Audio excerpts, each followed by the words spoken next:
The blizzard howls across Ashton Ridge, Colorado, but the real storm rages inside a secluded farmhouse. Former Army Ranger Silas Thorne stares down at the unconscious body of Detective Leo Vance, bleeding out from a hit that was orchestrated by one of his own. Beside him, the K9 Echo lies still, his loyalty rewarded with a bullet. This wasn't random violence. This was a ruthless operation, fueled by betrayal, and the key to the entire Cinder network lies hidden in the floorboards. The only witness is Finn Sterling, a terrified 10-year-old boy who saw the execution site in his own backyard. Silas, the man who ran from war, is now the final shield. He knows the traitor is coming back, and when the snow stops falling, this safe haven will become the stage for a deadly showdown. What happens next will make you believe in the fierce power of loyalty and the grace of God for those who fight the darkness. Before we begin, tell me where you are watching from. Drop your country in the comments below. If you believe no one should ever face betrayal alone, hit subscribe now and share this story with someone who needs hope. The high country of Ashton Ridge, Colorado, was known for its relentless beauty and its even more relentless solitude. Nestled deep within the Rocky Mountain range, it was a place where winter was less a season and more a state of permanent siege. On this particular night, the wind howled with the voice of 1,000 ghosts, driving thick, abrasive sheets of snow horizontal across the dark land. The cold wasn't just a temperature, it was a physical weight, crushing sound and movement, making it the perfect clandestine corridor for criminal enterprise, specifically the Cinder Network, a major trafficking ring that used these desolate back routes for their dirty work. At the absolute edge of this territory, where the logging road turned to trail, stood the remote farmhouse known as Pinecroft. Its small, square windows were like guarded eyes barely filtering the weak yellow light of the lantern within. This was the self-imposed sanctuary of Silas Stone Thorne, a man who had been seeking burial, not peace. At 48, he was a former Army Ranger, his towering frame still coiled with the tension of combat, though now dressed in a faded, heavily insulated Carhartt jacket and a dark wool beanie pulled low over his temples. His face was a chiseled landscape of sharp angles and deep-set gray eyes, framed by a thick salt and pepper beard. Silas hadn't run from the enemy, he had run from the noise, the pervasive echoing shell shock the VA had labeled PTSD. He was attempting to fix a worn leather strap on his hunting rifle by the minimal heat of a wood stove, relying on the predictable crackle of the wood for his only company. 2 miles down the unpaved road lived 10-year-old Finn Sterling with his aging grandmother in a small clapboard cabin. Finn was a small, wire-thin boy with a mop of unruly blonde hair, usually hidden beneath the hood of a dark blue puffy coat that was several sizes too big, and scuffed, hand-me-down work boots. He was a quiet, hyper-observant child, haunted not by war, but by loneliness since his parents passed. On nights like this, he often found himself staring out the kitchen window toward the vast, empty expanse of the woods that backed their property. It was precisely there, in the blinding snow of the backyard clearing, a place only deer and snowmobiles dared tread, that Finn saw it. Not on the road, not at a distant porch, but alarmingly close to his home. Through the swirling white curtain, 2 figures lay motionless. One was a man, unnaturally still, slumped against the trunk of a fallen aspen. The other, massive and dark, was a dog.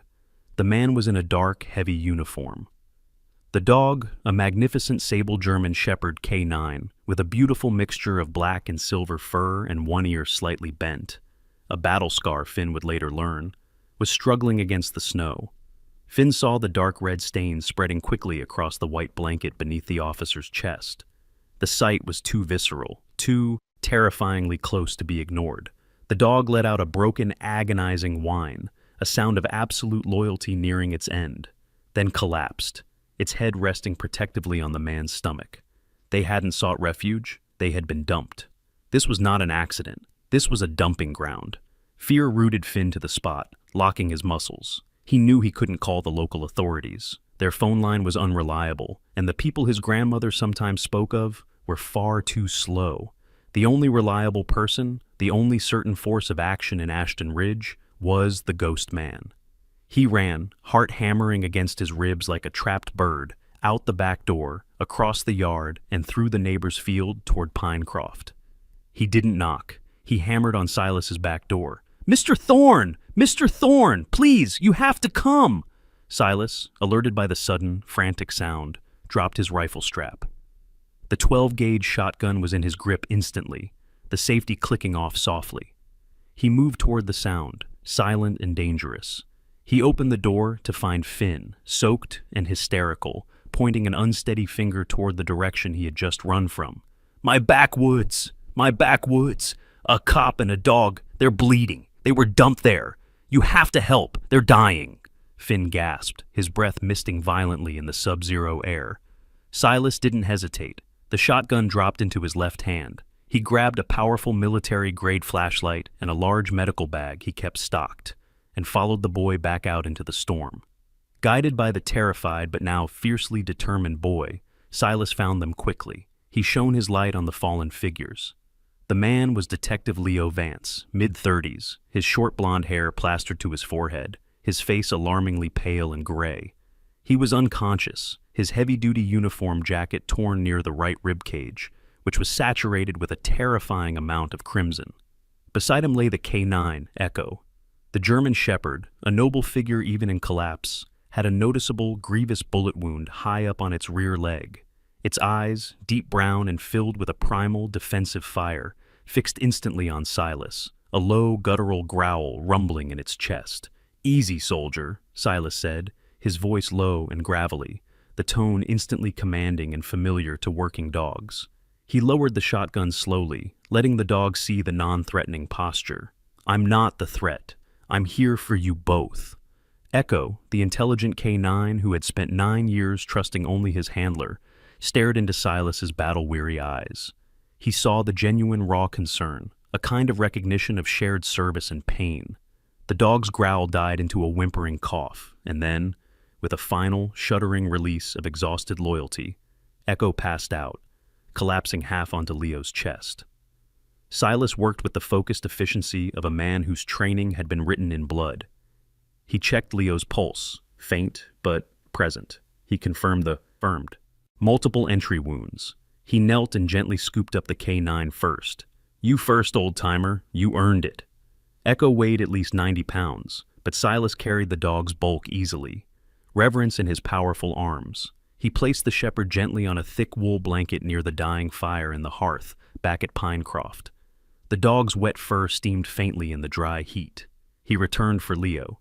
Slinging the wounded officer over his shoulder with a grunt, a classic military carry, Silas carried him across the field, laying him on the old worn leather sofa. The officer groaned, a deep pained sound. Silas quickly stripped away Leo's torn jacket, confirming the severity of the wounds. He grabbed antiseptic, clean towels, and suture thread from his kit, his mind racing. They had been left for dead. They were being hunted. He shouted to Finn, who had followed them back and was still standing near the door, shaking but steadying. "Finn, get my satellite phone. On the mantle. Call the number labeled V. Cole.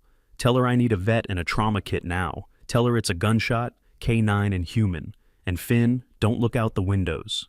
Finn, seeing his hero in action, instantly gained focus. He ran, the initial paralyzing fear replaced by the sudden, urgent purpose Silas had given him. He was no longer just the boy who saw a ghost. He was the first line of defense. Silas turned back to the two broken heroes, a soldier, a detective, and a dog, all fighting for life in the sudden, tense warmth of the farmhouse. Minutes later, headlights sliced through the snow. A rugged 4x4 pickup truck, mud-splattered despite the snow, skidded to a stop near the back door. Out stepped a woman. This was Dr. Vivian Cole, the town's unofficial, highly respected veterinarian, a woman who treated people when the nearest clinic was too far, and who never asked questions.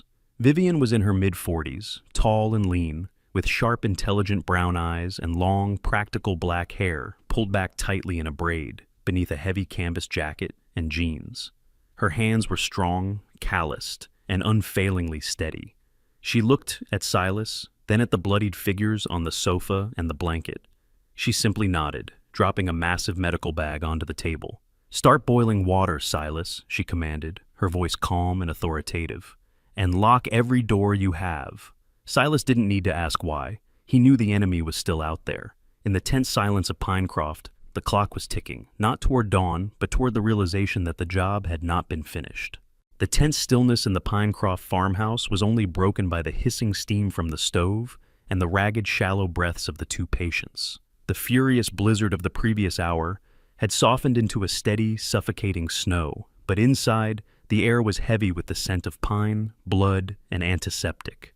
Silas Thorne moved with grim efficiency, his towering silhouette casting long, flickering shadows on the worn walls as he boiled water and laid out the spare towels Dr. Vivian Cole had commanded. He was still in his heavy Carhartt jacket, flannel shirt, and wool beanie, every fiber of his being tuned to the silent threat that waited outside. Dr. Vivian Cole, the town's highly respected, yet unofficial, veterinarian, had wasted no time. She was in her mid-40s, tall and lean, with sharp, intelligent brown eyes and long, practical black hair pulled back tightly in a braid beneath a heavy canvas jacket and jeans. Vivian's hands, strong and calloused, from decades of working with large animals and the occasional broken bone of a stubborn rancher, moved with an unnerving calm. Her presence alone brought a measure of control to the chaos. She first assessed Detective Leo Vance, whose pale, set jaw betrayed the agony he was suppressing, and quickly stabilized his multiple lacerations. But her immediate focus was on the K9. "The man is stable for now, Silas, but this boy," she murmured, gesturing to Echo, the large sable German shepherd lying limp on the blanket. "He needs this bullet out before infection sets in. The bone is grazed but not shattered. It's a miracle he ran this far." Echo, the 9-year-old warrior, was breathing shallowly, his handsome face, marked by a small battle scar near his left ear, contorted in a silent plea for his handler. Finn, the 10-year-old boy in his oversized dark blue puffy coat, stood near the hearth, mesmerized and terrified, acting as Silas's shadow. Silas crouched by the dog, his large, rough hand resting on the shepherd's heaving chest. "He's earned every breath, Doc. Don't let him go." Vivian began the delicate process. She used a potent anesthetic and, working only by the harsh beam of a headlamp, made a careful incision. The room fell into an agonizing silence, punctuated only by the scrape of metal against bone. Finn watched, his face pressed against the window frame, refusing to look but unable to pull away, the sheer reality of the situation etching itself into his young mind. After what felt like an hour, Vivian held up a mangled gray piece of lead, dropping it with a clink into a metal tray. "Got it," she announced, her voice strained but victorious. She carefully cleaned, stitched, and bandaged the wound. "Keep him warm. Keep the weight off that leg for a week. He's got the heart of a lion, Silas. Now, let's check your soldier." As Vivian turned her attention to Leo, bandaging his ribs and setting his dislocated shoulder with a swift, sharp movement that brought a cry from the unconscious detective, Finn finally found his voice. A small, trembling question directed at Silas. "Are they hunting us now, Mr. Thorne?" Silas looked down at the boy, his gray eyes softening only slightly. He didn't lie. "They were hunting them, Finn. Now they know where they went." The simplicity of the truth seemed to satisfy the sharp intelligence behind Finn's wide eyes. He simply nodded and silently refilled the kettle with water, embracing the new, terrifying role Silas had assigned him. Hours later, as the first gray light began to leak through the eastern pines, Leo finally stirred. Detective Leo Vance, a man in his early 30s with short blonde hair and a face carved by conviction, blinked slowly, his eyes finding the dark, unfamiliar ceiling beams. He winced as he tried to shift on the worn leather sofa. Silas, who had been sitting in a wooden chair across the room, watching the dawn break, spoke without moving.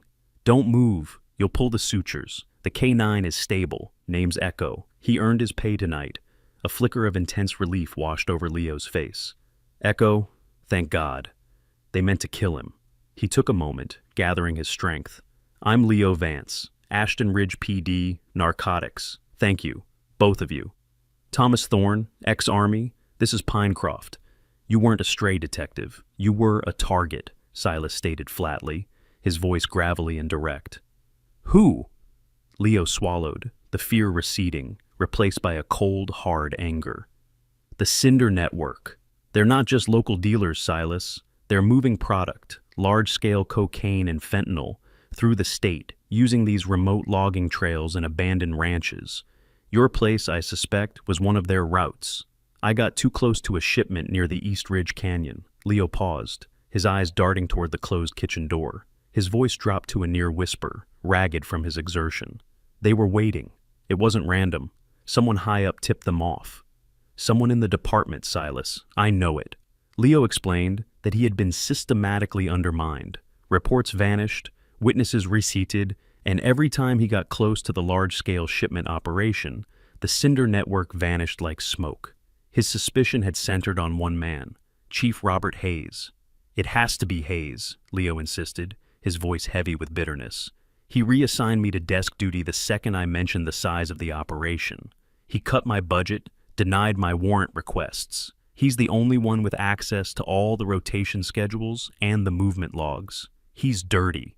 He's the reason Echo took a bullet.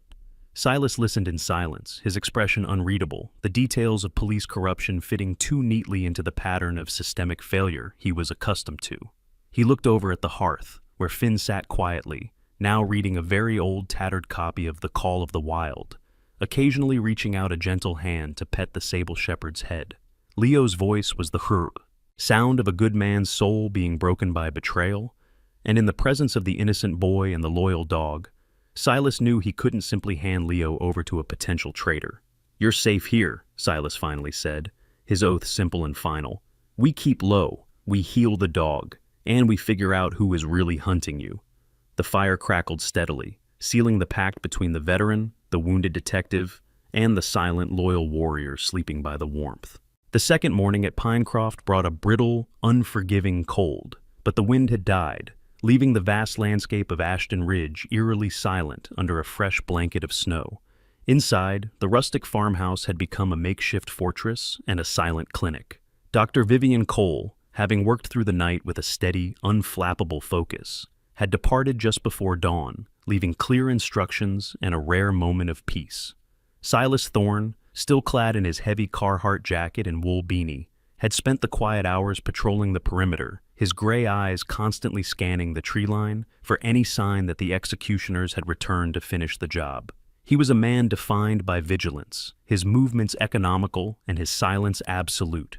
The two wounded occupants were resting. Detective Leo Vance, patched up but pale, lay tethered to the worn leather sofa, the fever from his wound breaking into a cold sweat. Echo, the 9-year-old sable German Shepherd K9, lay by the hearth, breathing evenly, his ears twitching at every sound.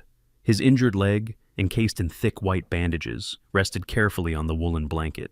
Finn Sterling, the 10-year-old boy in his familiar oversized dark blue puffy coat, had returned early, slipping into the house with the easy familiarity of someone who finally felt needed. He sat near the fireplace, his sharp, observant, light-colored eyes fixed not on a game, but on the dog. He understood loyalty now, and he was dedicated to protecting the hero he had found.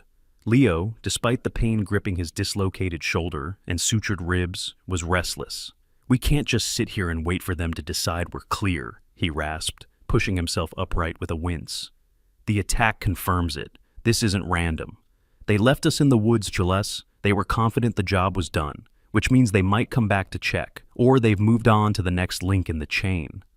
Silas walked over, his massive frame dominating the room.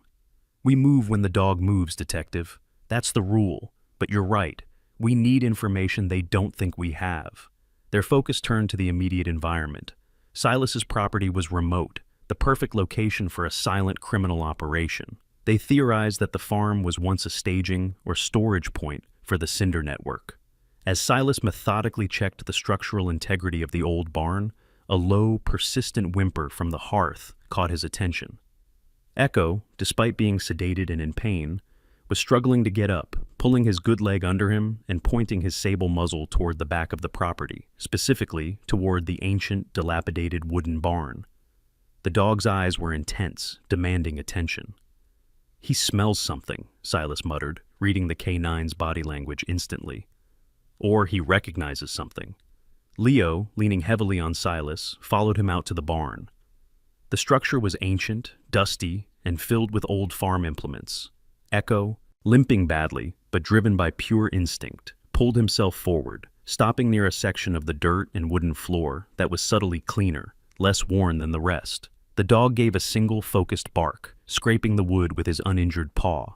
Silas, an expert in finding hidden things, noticed the minute difference immediately. The wood was newer, slightly thicker, Working with quiet intensity, he found the seams and used a crowbar he had retrieved from the back wall. The board lifted with a dry creak, revealing a hollowed-out cavity lined with thick black sheeting. Inside, neatly packed and sealed in layers of oilcloth, were 3 items: a large, heavy, military-grade rifle, not Silas's, several bricks of a white vacuum-sealed powder, the cocaine and fentanyl Leo was tracking, and a water-damaged spiral notebook. "Jackpot," Leo breathed, leaning against a post for support, the adrenaline momentarily overriding the pain. The powder confirms the network's product, the rifle confirms the violence, and this— he picked up the notebook, its cover faded brown. "This is a smuggler's ledger." The notebook was filled with cryptic entries, dates, initials, and coded coordinates. Leo recognized the handwriting style of a key lieutenant in the network, but the codes were complex, shifting every few weeks. They needed a map and hours of careful decryption, neither of which they had. At that moment, the back door of the barn slid open, and Finn, carrying a thermos of coffee for Silas, stepped inside. Seeing the concealed hole in the evidence, the boy froze, but this time fear didn't paralyze him. "The cars," Finn whispered, his voice small but steady. "The black cars, the ones that drove fast by my house last month. I wrote them down." Leo and Silas exchanged a look. They had dismissed the local gossip about strange cars as nothing. Silas knelt by Finn, his intense gaze level with the boys. "What cars, Finn? Tell me everything." Finn explained his nightly ritual of watching from his window, cataloging anything that broke the routine silence. He described a specific black pickup truck, a Ford F-150 with a broken taillight, that made runs down the logging road near his cabin almost every other Tuesday at precisely 3 o'clock a.m., always slowing near a large, distinct split juniper tree near the ravine where Leo and Echo had been found. He had written down the license plate's partial description in his own small notebook because the truck's loud engine had woken his grandmother. "That juniper tree. That's 200 yards from where we were ambushed," Leo gasped, recognition dawning in his eyes. "And 3 a.m.? That's the standard delivery time for the night watch. Finn, that truck isn't just a car, it's a pickup." The random, seemingly useless observations of a lonely boy had provided the first solid lead. They realized the truck was not part of the network, but a subcontractor, a driver who might have known their location. Furthermore, Finn's detailed description of the truck's path and timing proved that the network had been using Silas's remote barn as a hidden transit point for months. Silas looked at Finn, the deep-seated skepticism he usually reserved for humanity momentarily dissolving. "You did good, Finn. You're a witness, son. You're the eyes they never saw." He then looked back at Leo, a cold resolve settling in his eyes. "We secure the evidence, detective. Then we decrypt. We have a name, a time, and a place. The game is back on our terms." They resealed the crate and buried it deeper, covering the tracks meticulously. Leo, his face set with determination, held the smuggler's ledger tightly, knowing the codes held the key to identifying the real traitor and the location of the next shipment. Finn, now fully integrated into their silent pact, promised to keep watching the windows, not out of fear, but out of newfound purpose. The stillness that had settled over Pinecroft following the blizzard was the heavy, unnatural silence that precedes a second strike. The discovery of the hidden cache, the sealed packages of cocaine and fentanyl, the heavy military-grade rifle, and the cryptic smuggler's ledger had confirmed their worst fears. The farm was not just a hiding place, but a key operational hub for the Cinder Network. Silas Thorne and Detective Leo Vance spent the morning poring over the notebook, their heads bent close over the faint, coded writing, the air around them thick with strategic intensity. Leo, his face pale and etched with pain from his recently set shoulder, was the analyst, recognizing the patterns and the subtle changes in the network's code structure. He was a professional, his short blonde hair constantly falling over his brow as he focused, his blue eyes sharp with renewed purpose despite his physical weakness. Silas was the tactician, his deep-set gray eyes scanning the terrain through the windows, anticipating the enemy's next move. He knew they hadn't just been ambushed, they had been exposed by an unseen threat. Echo, the 9-year-old sable German Shepherd K9, continued to be the farmhouse's living alarm system. Though heavily medicated and favoring his bandaged rear leg, he remained vigilant.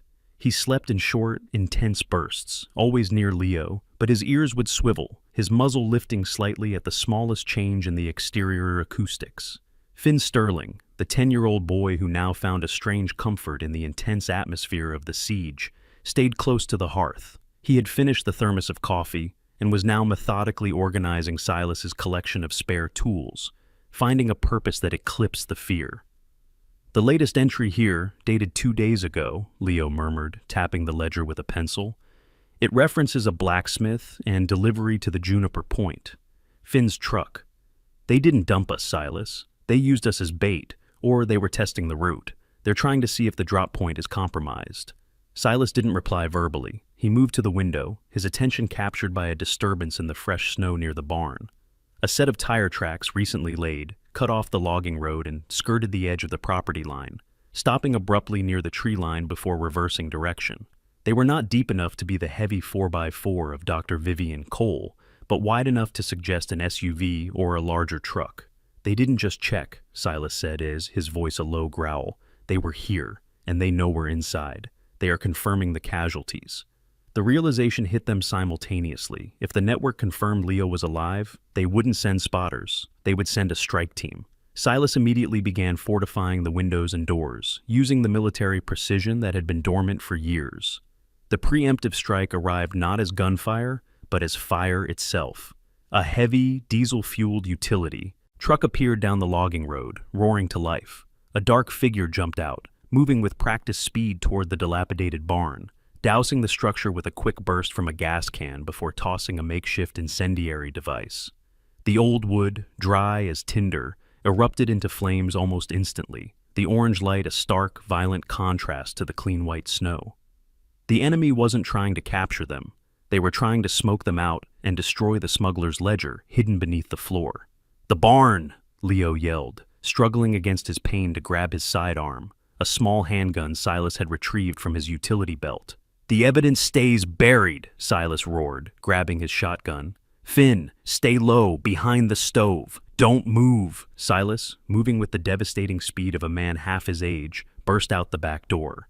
The enemy, a heavy-set man in dark tactical gear and a balaclava, was retreating to the truck, satisfied the fire would do its work. Silas fired a warning shot that tore a splintering hole in the truck's rear tire. The enemy scrambled, returning fire wildly as the diesel truck began to pull away, leaving the man behind. As the heavy-set assailant turned to run into the tree line, a new detail emerged that caught Silas's eye, a faded tattoo of a smoking cinder on the man's forearm, the signature mark of the network's frontline muscle. The man was quick, athletic, and clearly trained. Just as the assailant darted into the thick pines, a loud, sharp bark split the air. Echo, ignoring the excruciating pain, had dragged himself off the blanket. He didn't run towards the man, but positioned himself strategically between the house and the encroaching flames, using his powerful voice to warn of the danger and drawing Silas's attention. The dog was trembling, his bandaged leg leaving a faint trail of crimson in the snow, but his eyes were pure fury. "Stay, Echo! Stay!" Silas commanded, his voice tight with fear for the dog. Ignoring the pain in his master's command, the K9 performed a final, desperate act of loyalty. Echo lunged towards the retreating gunman, not to bite, but to distract and slow. The dog's momentum was enough. The heavy-set man stumbled, falling hard onto the snow, dropping his rifle. Silas seized the advantage, racing forward and delivering a swift, non-lethal strike with the stock of his shotgun, knocking the man unconscious onto the burning edge of the snow. Leo, having crawled painfully to the doorway, grabbed a fire extinguisher and sprayed the edges of the raging inferno to prevent it from reaching the dry timber of the farmhouse. The attack had been brutal, sudden, and terrifyingly effective, reducing the old barn to a smoldering ruin. Silas quickly secured the captured man, dragging him away from the heat and back toward the house. Finn, having witnessed the entire terrifying exchange from the safety of the stove, scrambled out from behind the woodpile, his face streaked with soot and tears, but his eyes wide not with fear, but with a fierce, protective realization. He ran to Echo, gently stroking the dog's shivering head. "He saved us, Mr. Thorne," Finn whispered, his voice catching in his throat. "He kept them away." Silas knelt beside the boy and the exhausted, wounded dog. He placed a heavy hand on Finn's shoulder. "He did, and now we keep the oath." He looked at the prisoner, then back at Leo, who was staring at the man's forearm. The small, smoking cinder tattoo was proof. The Cinder Network was highly organized, and now fully invested in their demise. The farmhouse was no longer a refuge. It was the next battlefield. The ruins of the barn smoked sullenly, a dark stain against the pristine snow, a monument to the violence that had shattered the quiet of Pinecroft. Silas Thorne had quickly secured the captured assailant, a large, heavy-set man with the Cinder Network tattoo, in the dry root cellar, binding him tightly with rope and applying a makeshift bandage to the head wound he'd sustained during his fall. Detective Leo Vance, weakened and sweat-drenched, had resumed his post on the sofa, clutching the precious smuggler's ledger like a life raft, while Finn Sterling carefully checked and rebandaged Echo's leg, the K9 having paid dearly for his latest act of loyalty. The dog was now resting in a deeper, more exhausted sleep, his breathing ragged. The immediate crisis had passed, but the problem had scaled. They now had a prisoner, a ticking clock of the Cinder Network's next move, and a notebook filled with codes they couldn't fully decrypt. Leo knew the urgency. "We can't hold him, Silas. The network will know he's missing. We need to move the ledger, and we need intelligence, the kind I can't pull from a cold notebook." Leo's frustration was palpable, his blue eyes burning with the need for action, despite his body's betrayal.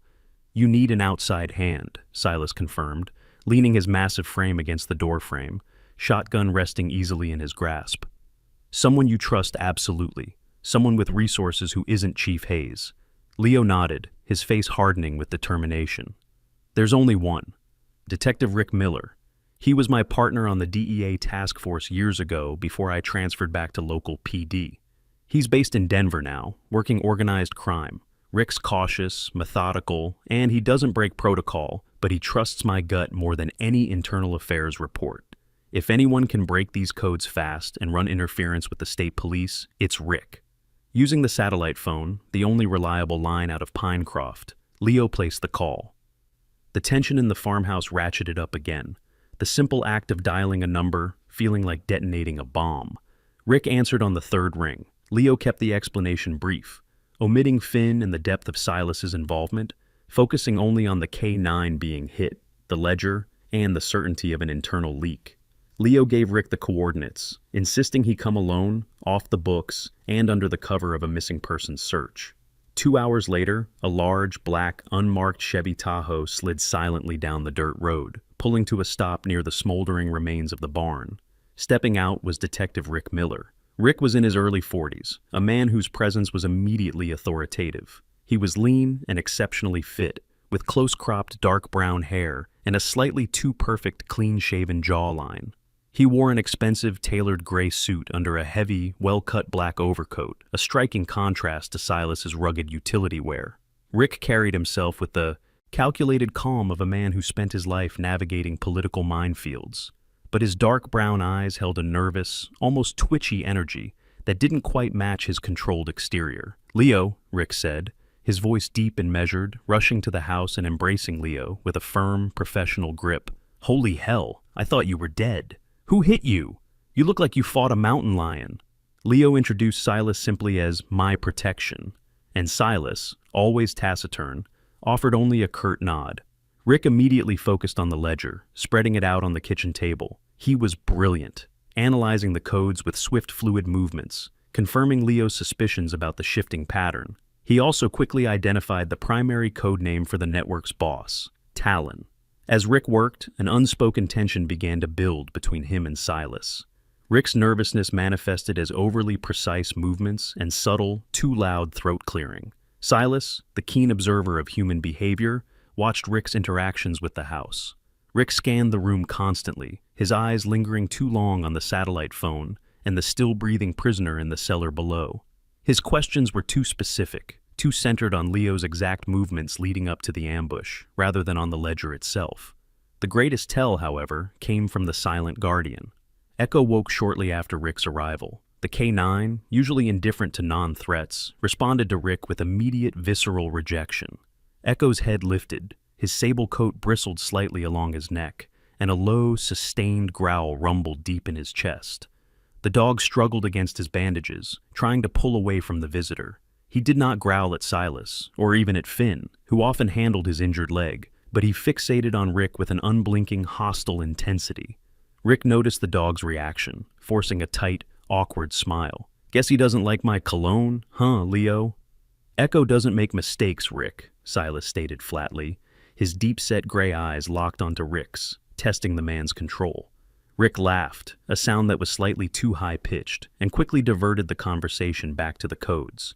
Rick's decoding was swift. He identified the date and coordinate of the next major shipment, 3 days from now, at an abandoned mill site 60 miles north of Ashton Ridge. The ledger indicated this was the transfer protocol, the biggest move of the quarter. "We have 3 days, Rick said, snapping the ledger shut, his control returning. "I'll take this back to Denver. I need the full lab and my own team to cross-reference these codes with federal busts. We'll coordinate a full DEA-FBI ambush at the mill." Leo nodded, relieved. "Good. We hold the prisoner here until you come back with backup. We need to move on Hayes once this operation is confirmed." Silas, however, felt a cold knot tighten in his gut. The dog's low growl continued, a constant subsonic warning. Rick wanted to take the only piece of evidence away from the safety of the farmhouse and transport it across state lines alone. The risks were enormous, and Echo's unwavering suspicion was the seed of doubt that planted itself firmly in the veteran's mind. Silas watched Rick leave, noting how quickly the detective's smile faded as he disappeared into the snowy silence, the powerful Tahoe reversing quickly back onto the road. The subtle, nervous mannerisms, the intense focus on Leo's movements, and the visceral rejection by the K9, Silas knew the smell of betrayal, and it clung to Rick Miller's expensive black overcoat. The silence that returned to Pinecroft after Detective Rick Miller's black Tahoe disappeared was not the healing quiet of the woods, but a cold, pregnant void. Detective Leo Vance, exhausted but relieved, was convinced they had turned the corner. Rick had the smuggler's ledger and the decryption codes. Now, professional law enforcement would handle the coordinated ambush. He even managed a rare, painful smile as he checked on Echo, the 9-year-old sable German Shepherd K9 who was resting soundly after the ordeal. Silas Thorne, however, felt the tightening coil of suspicion in his chest. A former Army Ranger's intuition wasn't a gut feeling. It was a synthesis of minute, life-or-death details. Rick Miller's expensive clothes, his over-precise movements, his focus on Leo's injury rather than the threat, and above all, Echo's visceral rejection. The dog, a creature trained to smell intent and danger, had reacted to Rick with pure hostility, a constant low growl that had only died when Rick drove away. Silas trusted the animal's primal honesty more than any polished testimony. Silas spent the next hour reviewing every detail. He walked out to the charred remnants of the barn, his heavy Carhartt jacket pulled tight against the chilling air, and inspected the subtle tracks left by Rick's Tahoe. Rick had parked closer to the tree line than necessary, positioning the vehicle for a quick escape, not a safe arrival. He looked down at the earth where the prisoner, the heavy-set Cinder Network enforcer, had fallen. The enforcer, now secured in the cellar, was silent, refusing to talk, but his existence was a guarantee of immediate danger. The decisive thread came from combining 3 seemingly unrelated facts. First, Rick was too eager to take the ledger. Second, Rick had quickly dismissed the possibility of the network checking the area. Third, Finn's observation from Chapter 3. Silas walked back inside and knelt by Finn Sterling, who was carefully sketching Echo on a notepad. "Finn," Silas asked, his deep-set gray eyes unwavering, "that black truck you saw, the F-50 near the juniper tree, did you see its license plate?" "Just the start of it," Finn replied, his blonde hair falling over his brow. "LNC, that's all I could see. But I remember the brake light. The right one was shattered, all jagged." Silas walked to the discarded uniform of the captured assailant. He found a single, scorched business card tucked into the pocket, LNC Landscaping and Construction. The card belonged to the subcontractor Finn had described. The ledger contained a single brief entry, blacksmith, LNC confirmed. The crucial connection wasn't the truck, it was Rick's negligence. Rick had handled the ledger, he saw the LNC entry, yet he never once asked about the blacksmith or the specific details of the getaway vehicle that Leo had tracked. The very vehicle connected to the man Leo thought was the mole, Chief Hayes. Rick had steered the conversation away from local leads and insisted on using federal resources in Denver. Rick hadn't wanted to decrypt the ledger. He had wanted to remove it and control the narrative. If Hayes was truly the mole, Rick would have seized on the LNC card as local evidence against him. But Rick had ignored it. Silas stood, the realization hitting him with the force of a physical blow. Rick hadn't come to help. He had come to confirm the ledger was secured and to feed Leo a fabricated plan that would put him right into an orchestrated trap. Rick wasn't a hero. He was the head of the snake. The Cinder Network leader wasn't Talon. Talon was just the boss of operations. The real mastermind had to be Rick Miller, the insider. Silas's focus immediately shifted to the ledger. He found the transfer protocol entry Rick had highlighted. Mill Site 12, 72 hours. Silas felt his blood run cold. Rick hadn't deciphered the entry. He had planted a fake destination. He wanted Leo and the authorities to crash an empty location, while he and the network executed the real transfer. He walked over to Leo, who was dozing fitfully on the couch. "We have a problem, detective. A big one." Leo blinked awake, seeing the cold, unyielding anger in Silas's eyes. "Rick Miller is the mole, not Hayes. Rick is the one who set you up." Leo laughed, a dry, rasping sound that turned into a cough. "No, Silas, that's impossible. Rick's a good man. He's family. He saved my career."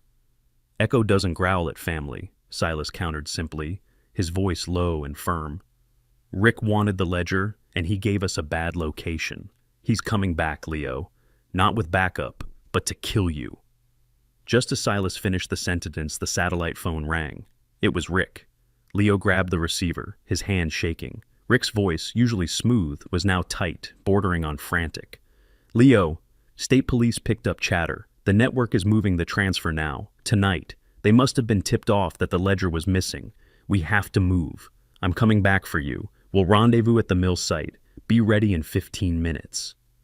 The urgency was a desperate lie. Rick wasn't coming back for a rendezvous. He was coming back for a cleanup. Silas looked at the clock. Not even an hour had passed since Rick left. He couldn't have secured a proper federal team in that time, especially not in a blizzard. Silas looked down at Leo, who finally saw the impossible truth flash in his friend's eyes. The deep, agonizing pain of betrayal replaced the physical hurt. He was the one who stalled my investigation, not Hayes. He just pointed the finger. The realization that Rick, his trusted partner, was the mastermind, not merely an accomplice, was a devastating blow. Rick had orchestrated Leo's near execution, watched Echo get shot, and was now coming to murder them all. Silas was already moving, stripping his shotgun and checking the load. His years of specialized training, the very skills he had tried to bury in the solitude of Ashton Ridge, were now resurfacing, cold and sharp. "Finn," he commanded, his voice calm, giving the boy purpose over panic. "Check the perimeter. Tell me if you hear that black Tahoe." The boy, fully trusting Silas, grabbed the binoculars without question, his role shifting from observer to sentinel. Silas turned to Leo, his face hardened, every angle defined by the looming conflict. "We don't have time to mourn, detective. Rick will be here in minutes. You gave him the address. We need to turn this safe house into a grave, his grave, or ours." The seconds following Rick Miller's frantic call stretched into a vacuum of disbelief and desperate realization. The air in the farmhouse was thick with the sudden, metallic scent of Leo Vance's profound betrayal. His face, already pale from his wounds, was now ghostly white, the pain of treachery eclipsing the physical agony. He stared at the satellite phone, the object that had delivered both salvation and imminent execution. Silas Thorne, however, moved past emotion. His years in the Army Rangers had wired him for immediate response to sudden, overwhelming threat. The knowledge that the enemy would arrive in minutes, led by the man Leo trusted most, sharpened his focus to a terrifying degree. He became the machine he desperately tried to dismantle. He grabbed Finn Sterling, pulling the boy away from the doorway, where he was listening intently for the return of Rick's Tahoe. "Finn, listen to me," Silas commanded, his deep-set gray eyes locked on the boy's terrified, light-colored eyes. "You have a job. The most important job. You won't leave this house, and you won't look outside." Silas then grabbed the smuggler's ledger and quickly flipped through the pages. Rick had given them a fake destination, Mill Site 12. Why? To draw resources away from the real spot. Silas found the entry immediately preceding Mill Site 12, the Juniper Ravine, a remote frozen quarry known for its high elevation and visibility, dangerously close to where Leo and Echo had been dumped. Rick assumed Leo's trail ended at the mill. The real transfer was happening at the ravine, the last place anyone would look after the ambush. "He's not coming here to kill us first, Leo," Silas explained, quickly loading a separate, less powerful round into the shotgun. "He's coming here to make sure we stay put while he executes the real operation at the ravine. We need to beat him there." Leo, struggling to cope with the reality of Rick's betrayal, pushed himself up, leaning heavily against the wall, his uniform now soiled and torn. "We can't go to the ravine, Silas. It's a suicide run. We need help. We need someone who knows Rick's pattern, someone who isn't a part of the Cinder network." Silas nodded, his eyes falling on the sat phone. "You said Chief Hayes was framed. He's the only one left. We give him the real coordinates and the truth about Rick. But they couldn't call. Rick might be monitoring the line." Silas looked at Finn, who was holding the phone, his small hands surprisingly steady. "Finn, you're our messenger. You will use the satellite phone. You know how to send a simple text, right?" Finn nodded firmly. Silas then coded a message, using the ledger's simple prefix, the blacksmith LNC code Finn had identified, followed by a single encrypted phrase detailing the Juniper Ravine location and at Rick's impending arrival at Pinecroft. The simplicity of the code was its greatest asset. Only someone with access to the original police files Chief Hayes had been examining could recognize the sequence and the urgency. With the coded message sent, Silas grabbed the Cinder Network enforcer he had captured in Chapter 4, now semi-conscious and groaning, and secured him to a heavy, unused stovepipe in the center of the room. He handed Finn a crowbar, his instructions terrifyingly simple. "If anyone other than Leo or me comes through that door, you hit them. Don't stop." Finn's light-colored eyes held terror, but also a fierce resolution. Silas then carried the exhausted Echo out to the sturdy, old Chevy Silverado truck that he used for farm work. Despite his exhaustion, the sable German Shepherd K9 was awake, his brown eyes fixed on Leo with concern. "You go with us, warrior," Silas murmured, gently securing the dog in the back seat, near the window, knowing that Echo's instincts would be their only genuine early warning system. The drive to the ravine was a tense, brutal rush through the snowy darkness. Leo, nursing his wounds, sat in the passenger seat, the heavy burden of betrayal his only companion. They arrived 10 minutes before the scheduled transfer. The ravine was a wide, desolate shelf of frozen granite and wind-sculpted snow, perfect for a clandestine exchange. They took cover behind a massive outcrop of rock. Within minutes, 2 snowmobiles and a large cargo van, the kind used by utility companies, appeared, followed almost immediately by a sleek, dark Chevy Tahoe, Rick's vehicle.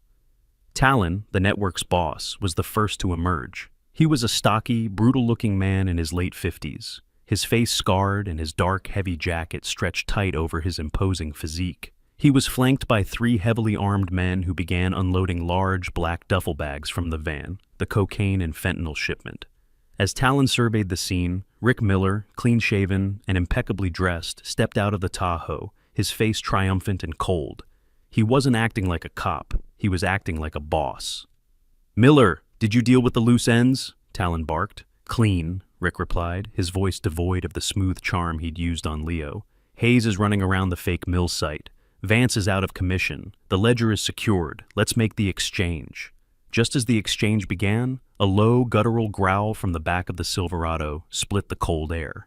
Echo, perched precariously on the seat, had spotted the movement. He launched himself against the window, the sound startling the Cinder Network thugs. "Now, Leo!" Silas yelled, the distraction giving them the precious second they needed.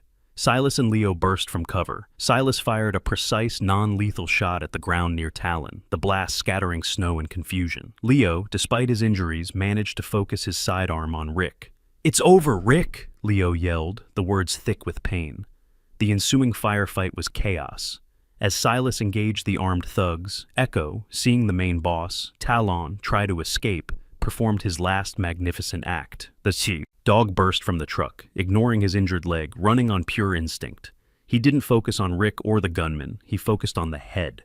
With a powerful, desperate lunge, the sable German Shepherd K9 hit Talon's legs, sending the boss of the Cinder Network tumbling onto the frozen ground, his weapon skittering away. Talon roared in frustration, trying to reach for his dropped gun. Suddenly, the roar of multiple engines filled the ravine. From the north, 2 police cruisers appeared, followed by a heavy state police SUV. Leading the charge was Chief Robert Hayes. Hayes was a man in his early 60s, heavy-set, with a tired, kind face obscured by a worried frown, wearing a standard police chief's uniform under a thick, dark coat.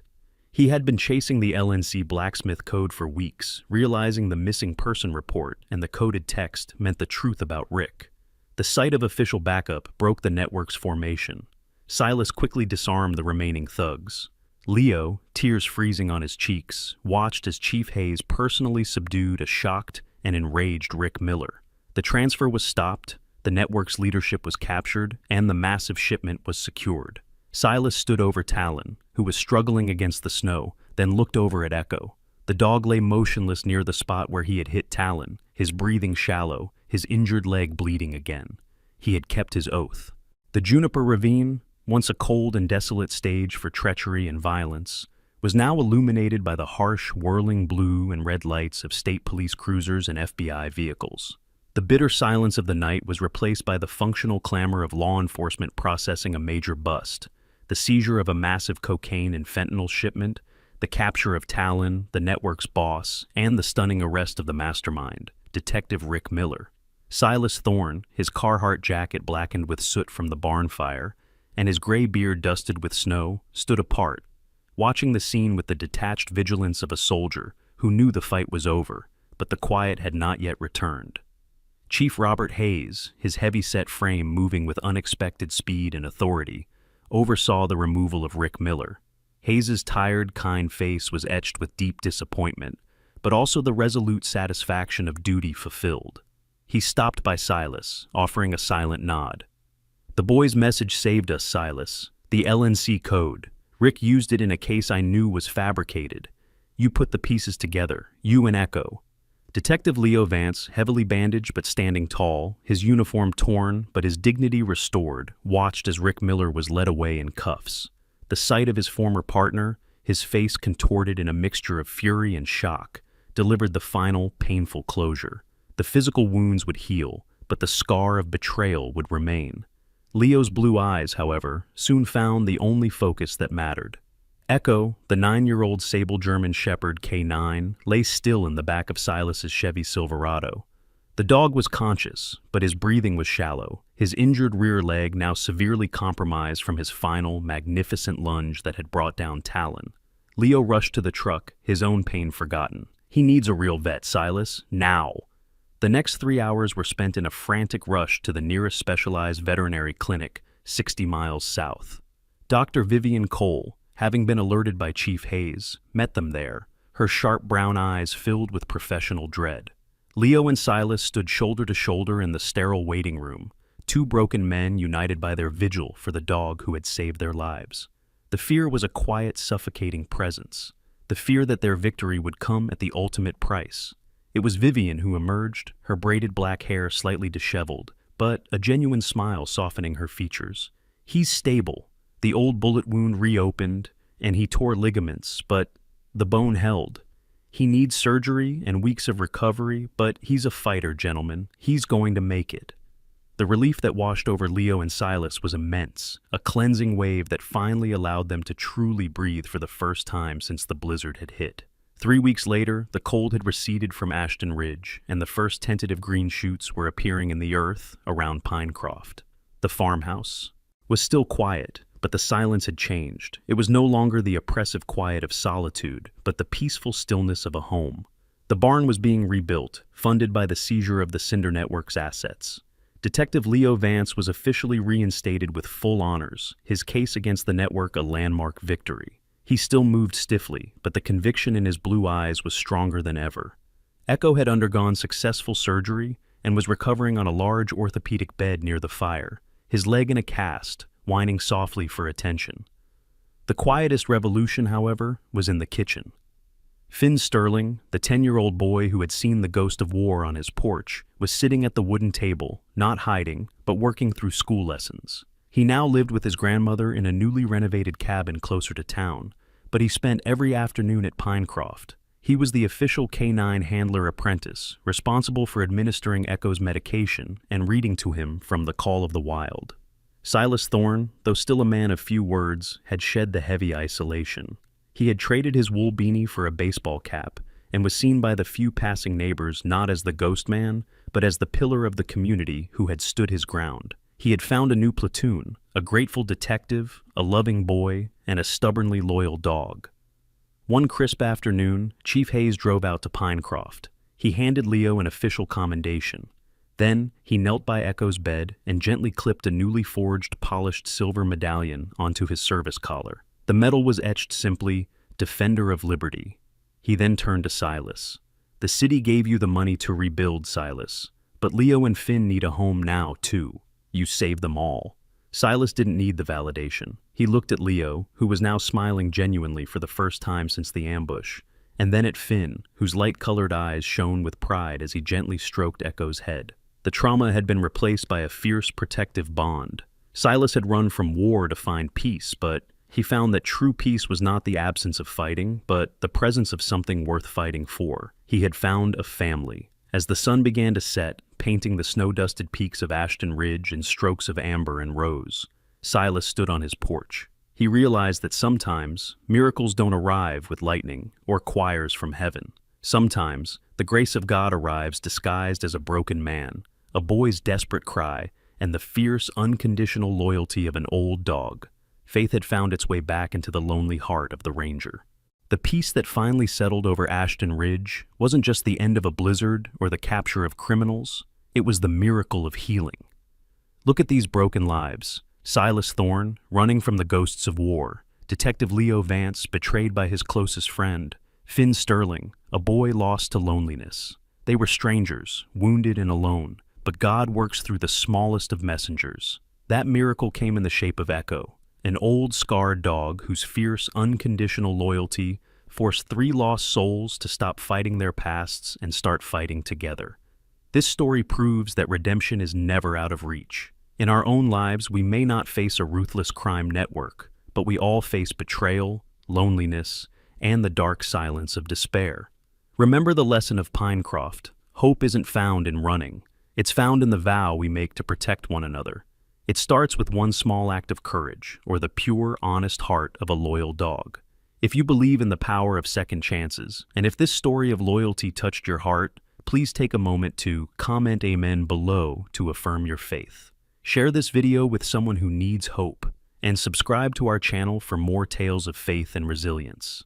May the Lord bless you with the same courage Echo showed, and may He guard your home from all harm.